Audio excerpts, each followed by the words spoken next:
Welcome to Democracy Now!, democracynow.org, The War and Peace Report. I'm Amy Goodman.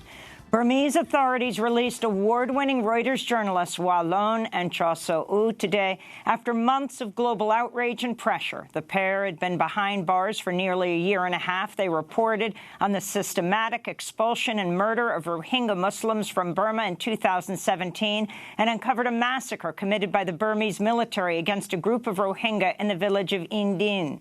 The two men were sentenced to 7 years in prison last September for allegedly violating Burma's colonial-era Official Secrets Act. Just last month, Burma's Supreme Court rejected the pair's final appeal. They were awarded the Pulitzer Prize in April and were honored in last year's Time Magazine Person of the Year feature. This is Wallon speaking shortly after he was freed from prison. I am very happy and thank you so much for everyone who helped us while we were in prison and who wished for our release.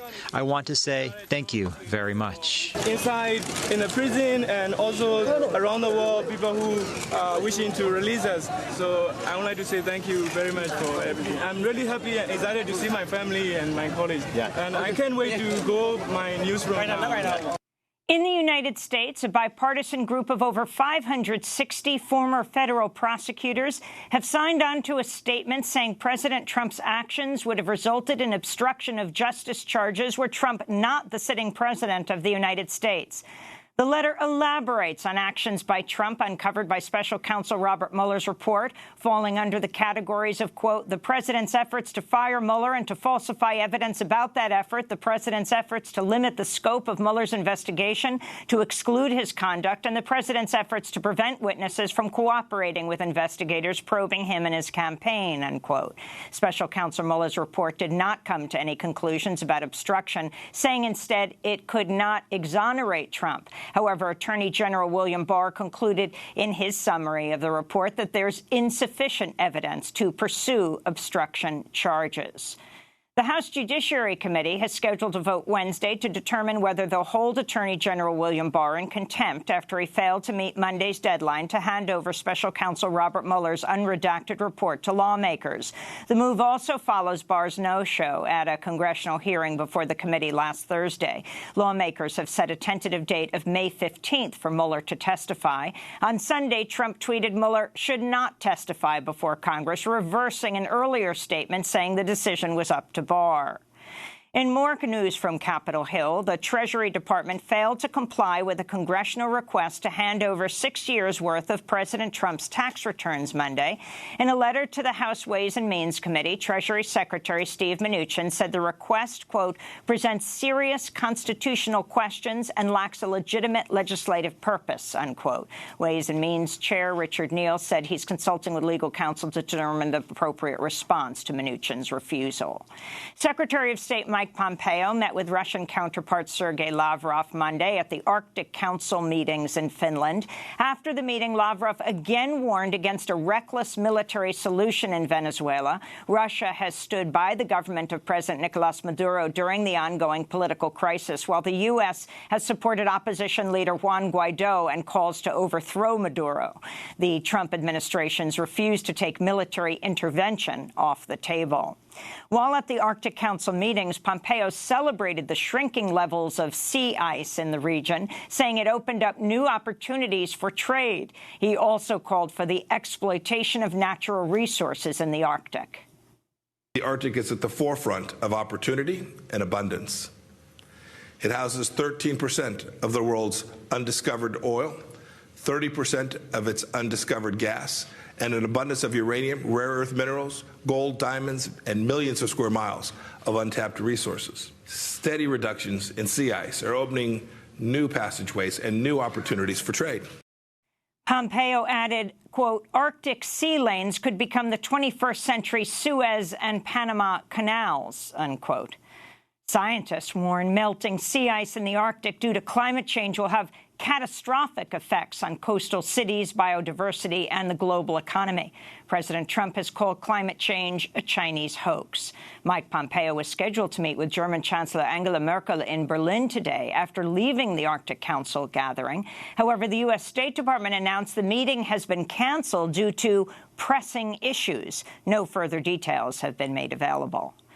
Turkish election authorities announced Monday a redo of recent elections in Istanbul. President Recep Tayyip Erdogan's ruling AK party claimed fraud in the election, which saw opposition candidate Ekrem İmamoğlu claim victory and be sworn in as the new mayor of Istanbul. Local elections in Turkey at the end of March dealt a major blow to Erdogan and the AKP, which lost control in both Turkey's largest cities, Ankara, and his home city of Istanbul.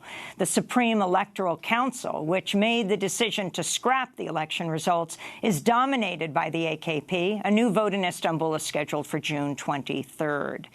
In Syria, intensified air raids by government forces killed at least 17 civilians in Aleppo and Idlib provinces over the past few days, and local reports say dozens of people have been killed over the past 2 weeks as a bombardment campaign pummels what's believed to be the last rebel stronghold around Idlib. The Syria Civil Defense, also known as the White Helmets, have reported several attacks by Russian warplanes on hospitals and medical facilities in the past few days. In Panama, voters elected a new president Sunday. Laurentino Nito Cortizo of the centrist Democratic Revolutionary Party won a narrow victory over his opponents in an election dominated by voter concerns over government corruption and growing economic inequality. In his victory speech, Cortizo pledged to root out corruption and impunity for leaders involved in misconduct. I owe you, Panama, and its people to not get into power to steal or pay favors to economic or political groups. Nobody. Today, I repeat, in Panama, there will be no untouchables, not even if they are great businessmen or lawmakers, not even the president. Back in the United States, Acting Defense Secretary Patrick Shanahan called for an overhaul of the military's handling of sexual assault and harassment following a new report showing a whopping 38% increase in reported assaults from 2016 to 2018. The report finds the majority of survivors knew their attacker personally and that alcohol was involved in many of the cases. In March, Arizona Republican Senator Martha McSally revealed she was raped by a superior officer when she served in the U.S. Air Force. She made the disclosure during a congressional hearing on the epidemic of sexual assault in the U.S. military. In media news, New Orleans' oldest newspaper, the Times-Picayune, has been sold to The Advocate, a rival publication. The paper was sold by parent company Advance Local Media to John and Dathel Georges, millionaire business owners who bought The Advocate in 2013. John Georges has previously made unsuccessful runs for governor as well as mayor of New Orleans. The Times-Picayune has been in operation since 1837. It's received several Pulitzer Prizes, including for its reporting on Hurricane Katrina. All the paper's staff is reportedly being fired, and the publication will be merged with The Advocate. The new head of the National Rifle Association, Carolyn Meadows, has apologized after coming under fire for attacking fellow Georgian Democratic freshman Congressmember Lucy McBath, claiming in an interview with the Marietta Daily Journal that McBath only won her seat because she's a minority female, not because she advocated for gun control reform.